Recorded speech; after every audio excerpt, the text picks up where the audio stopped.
വിദേശ രാജ്യങ്ങളിലുണ്ടാകുന്ന ഓരോ വ്യതിയാനങ്ങൾ ചില സമയങ്ങളിൽ വിദേശത്ത് വൻതോതിൽ ആളുകൾ സ്വർണം വാങ്ങിക്കൂട്ടുന്ന പ്രവണതയുണ്ട്.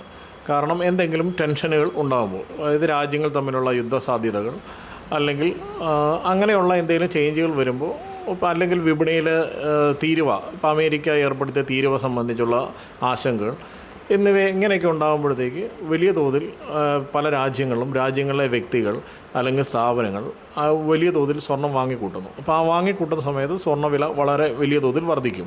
അതുപോലെ പെട്ടെന്ന് ലാഭമെടുക്കുന്നതിനായിട്ട് ഈ വാങ്ങിക്കൂട്ടിയ സ്വർണം ഒരു പരിധിയിലപ്പുറത്തേക്ക് വില കൂടുമ്പോൾ വലിയ തോതിൽ മാർക്കറ്റിലേക്ക് വിറ്റ് ഒഴിവാക്കി അതിൽ നിന്ന് ലാഭമെടുക്കുന്ന പ്രവണത വരുമ്പോൾ പെട്ടെന്ന് ഡൗൺവേർഡ്സ് ഉള്ള രീതിയിലേക്ക് വില കുറയും. ഇന്നലെ ഇപ്പോൾ പെട്ടെന്ന് അല്ലെങ്കിൽ ഇപ്പോൾ ഈ പ്രൈസ് ഡ്രോപ്പ് കാണിക്കുന്നതിൻ്റെ പ്രധാന കാരണം അമേരിക്കയും ഇറാനും തമ്മിൽ ഉള്ള ടെൻഷനുകൾ കുറയുന്ന തരത്തിൽ അവിടെ എന്തോ കരാറുകളൊക്കെ രൂപപ്പെടുന്നു, മറ്റു രാജ്യങ്ങളുടെ ഇടപെടലുണ്ടാകുന്നു എന്നതിനെ സംബന്ധിച്ചൊരു വാർത്ത ഇന്നലെ മുതൽ പ്രചരിക്കുന്നുണ്ട്. അതുമായിട്ട് ബന്ധപ്പെട്ടാണ് ഇപ്പോൾ വില വീണ്ടും താഴേക്ക് പോകുന്ന ഒരു പ്രവണത കാണിക്കുന്നത്. അത് എത്ര വരെ താഴേക്ക് പോകും എന്നുള്ളത് സംബന്ധിച്ച് ആശങ്ക നിലനിൽക്കുകയാണ്.